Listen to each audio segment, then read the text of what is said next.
There was a man named Eli, just Eli. He lived in a city that never slept, surrounded by flashing lights, busy streets, and people who never made eye contact. Eli worked the night shift at a 24-hour diner. Not because he loved it, but because it was quiet.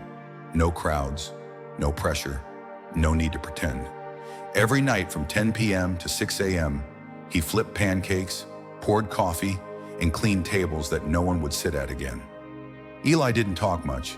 He'd learned a long time ago that silence couldn't be misunderstood. He had no family, no real friends, and no big dreams. Just a small apartment with a broken heater, a cat named Pepper, and a worn-out coat that smelled like rain and coffee. But there was something about Eli that no one knew. He had a habit. Every week on his day off, he'd go to the hospital. Not as a patient, not to visit anyone. He'd sit in the pediatric wing, in the waiting room, and read stories aloud. The nurses knew him. They called him the story man. Children with tubes in their arms and hope in their eyes would gather around him, clinging to every word he spoke. He didn't have a special voice. He didn't do character impressions, but he read like he believed, and maybe that was enough. One evening, a little girl named Ava walked in.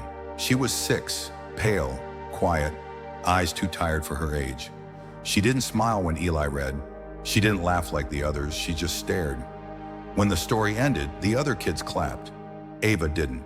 She simply said, "You read too fast." Eli blinked. No one had ever said that before. "Sorry," he said, almost embarrassed. "You should slow down," she replied, "so we don't miss the good parts." From that day, Eli read slower. Ava came every week, always quiet, always serious. But one day, Eli brought her a notebook. "What's this?" she asked. "It's empty," he said, "so we can write our own story." Her eyes lit up, not like a spark, but like a sunrise. Each week they added a page. Ava would describe something: a mountain made of marshmallows or a cat that spoke Spanish, and Eli would write it down, word by word. They called it the Book of Small Wonders. One evening, Ava didn't show up. Eli asked the nurse. "She's having a hard day," the nurse said gently. Eli nodded and left the notebook at the front desk. The next week, Ava returned, thinner, quieter, but holding the notebook tightly. "I added a page," she whispered. Eli opened it. It read, "The girl got tired," so the story paused. But only for a little while. "Because every good story takes a breath before the big part." He smiled. "That's beautiful." Ava shrugged. "I think the big part is coming." Weeks passed. Ava grew weaker, but the story grew stronger. They wrote about skies that healed people, trees that whispered secrets, shoes that let you run to the moon and back. Eli never missed a day, even on the nights he was tired, even when his feet hurt from standing too long, even when the snow fell heavy. Then came a Sunday.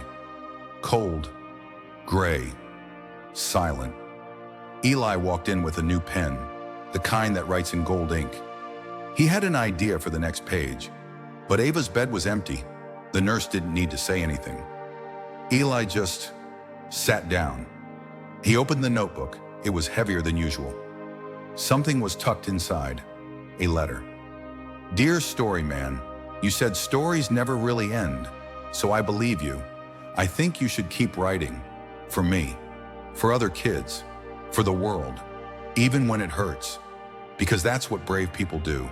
They tell the story anyway. Love, Ava." Eli didn't cry. Not there. Not then. But that night in the diner at 3:14 a.m., with no customers and nothing playing on the radio, he wept, not loudly, just enough. Enough for the pain to find its way out. The next morning, Eli made a decision. He printed out the Book of Small Wonders, using all the money he had saved in a jar above his fridge. He made 50 copies. He handed them out to kids at the hospital. Then he wrote more. One story a week, every week, about tiny heroes, talking animals, magic in broken places. Soon the stories started spreading. Teachers used them in class. Parents read them to their children before bed. A publishing house called. They wanted a full book. He said yes, but only if Ava's name was on the cover too. So it was. The Book of Small Wonders by Eli and Ava. It became a quiet bestseller. Not viral, not loud, but steady, like a heartbeat. Eli never got rich. He didn't want to. He still wore the same coat, still lived in the same apartment, still worked night shifts. But every week, he visited the hospital, not just to read, but to listen, to collect dreams, to write them down. And one day a boy asked him, "Are your stories real?" Eli smiled. "They're true," he said, "and sometimes that's even better." Now, if you ever find yourself walking past a quiet diner at 3 a.m.